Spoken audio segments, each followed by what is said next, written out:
When Russia launched a military invasion of Ukraine earlier this year, USA's first action was to pile sanctions on the Russian economy. Russia's Mir payment system also came under fire. Mir is a Russian card payment system used for electronic fund transfers and is set up by the Central Bank of Russia. When Visa and Mastercard withdrew from the country, the demand for Mir cards skyrocketed in Russia. Not just in Russia, Mir payment cards are also accepted in 9 other nations, including Kazakhstan, Turkey, Vietnam, and Belarus. But in September this year, the US declared that any bank accepting the Mir payment system will be punished by US with sanctions.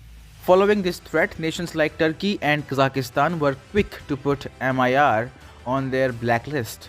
Deputy Chairman of the National Bank of Kyrgyzstan, Kaiyp Kulenbekov, said earlier this month, to avoid secondary sanctions, some of our banks decided to stop servicing the MIR cards. This is about 9 to 10 banks. But now it looks like US has started to roll back its sanctions on Mir. It was reported by media on Friday that US has secretly allowed Kazakh banks to accept the Mir payment system. Kazakhstan financial market regulators said in a statement, the US clarified that it has no objection to the use of Mir bank cards by private individuals, namely citizens who have come from Russia to Kazakhstan to make life-sustaining transactions. US might soon allow Turkey to accept the Mir cards payment system too, which is an important country for the Russian tourism sector. So, what exactly changed in 3 months? What made US lift sanctions from the Russian economy, namely the Mir payment system in this case? Actually, the US realized that sanctions on Mir were strengthening the system instead of choking it. Despite US sanctions, BRICS nations like Brazil, India, China, and South Africa were planning to formally accept the Mir payment system. In November, it was reported by Economic Times that Russia-led Eurasian Economic Union or EAEU was willing to set up a common payment system with the BRICS nations. Under this program, Russia's Mir payment system will be integrated with China's UnionPay, India's RuPay, and Brazil's Elo payment systems.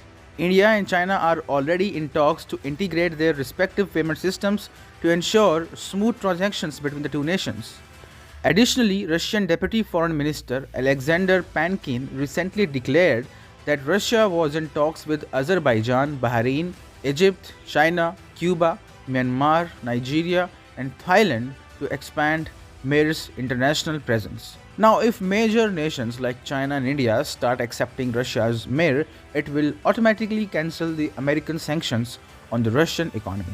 The other major factor behind the failure of US sanctions on Mir is that Mir's operator company, Russia's National Payment Card System Joint Stock Company or NSPK, is not sanctioned by the US. It means that those American financial institutions entering into business contracts with NSPK might be helping Russia evade sanctions on its Mir payment system. That means American companies helping Russia evade American sanctions.